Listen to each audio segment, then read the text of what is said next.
C'est pas ça, mais perdre espoir complètement, ça va contre la nature humaine. C'est-à-dire que je peux me le dire que j'ai plus d'espoir, mais j'en ai toujours.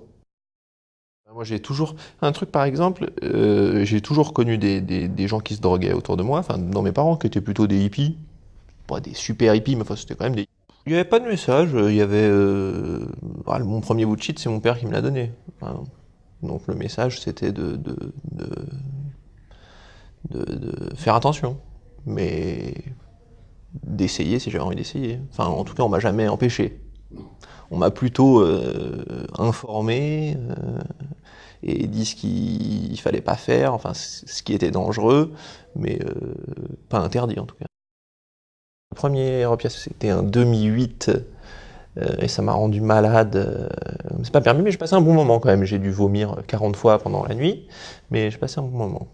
Bah, après, j'ai pris de l'héro plusieurs fois, et puis ça pouvait être 2 fois par semaine, et puis après plus pendant 2 semaines, ou pendant trois, et puis 4 fois dans la même semaine. Et puis j'ai quitté Toulouse, donc là ça c'était à Toulouse avec un ami qui est mort depuis. Et puis comme j'ai jamais été trop attiré par les milieux interlopes et que j'ai jamais eu vraiment d'occasion, jamais connu de gens qui étaient là-dedans, j'ai jamais, une fois de retour à Paris, je connaissais personne qui pouvait m'en procurer. Bon, un jour où je repensais à ces moments très agréables, je me suis rappelé de ça. J'ai été à la pharmacie, j'ai acheté une boîte de néocodion que j'ai prise immédiatement et ça m'a bien secoué. Enfin, et puis à partir de là, j'ai commencé à en prendre euh, régulièrement et puis après plus qu'une boîte par jour et puis jusqu'à ce que je sois accro, tout à fait accro. Je me suis pas rendu compte que j'étais accro, je me suis rendu compte que j'allais le devenir. De toute façon, on peut se rendre compte qu'on est accro que le jour où on se retrouve en manque la première fois. Mais je savais que j'allais le devenir. Ça me plaisait énormément, ça m'aidait à surmonter certaines choses et à vivre plus tranquillement. Et donc j'y ai été assez consciemment. Et donc j'y ai été assez consciemment en fait. Pas vraiment dire que j'ai été piégé, que j'avais pas de connaissances. J'ai eu plus de connaissances des produits, des choses, par la suite, mais je savais quand même déjà dans quoi je mettais les pieds. On en manque la première fois. Avant, il n'y a aucun signe qui vous dit que vous êtes accro ou pas. Donc j'ai été voir un pharmacien qui m'a envoyé vers l'hôpital Saint-Antoine. J'étais à l'hôpital Saint-Antoine, ils m'ont proposé de me substituer. Au début, c'était super parce que ça me permettait de retrouver une espèce de liberté par rapport à ça, mais après, ça m'assommait.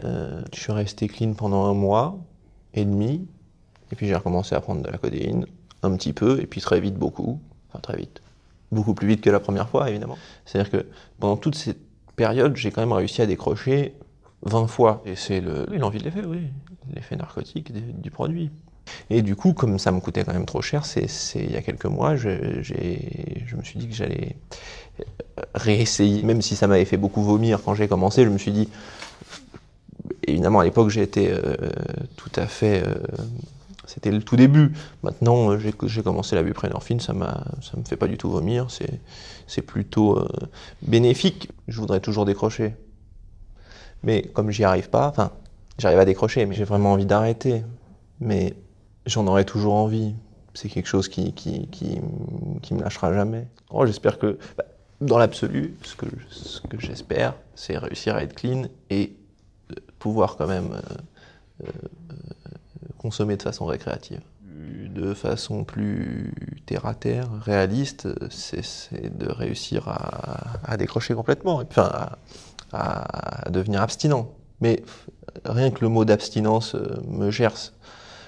Mais peut-être actuellement, j'ai pas encore réussi à me résoudre à la nécessité de l'abstinence. Y aller de façon dégressive, pour le moment, hein, c'est pareil, peut-être que je finirai par m'y faire. C'est trop dur, c'est ça. C'est-à-dire que tant que j'ai mal, tant que j'ai des crampes, ça va, je peux tenir.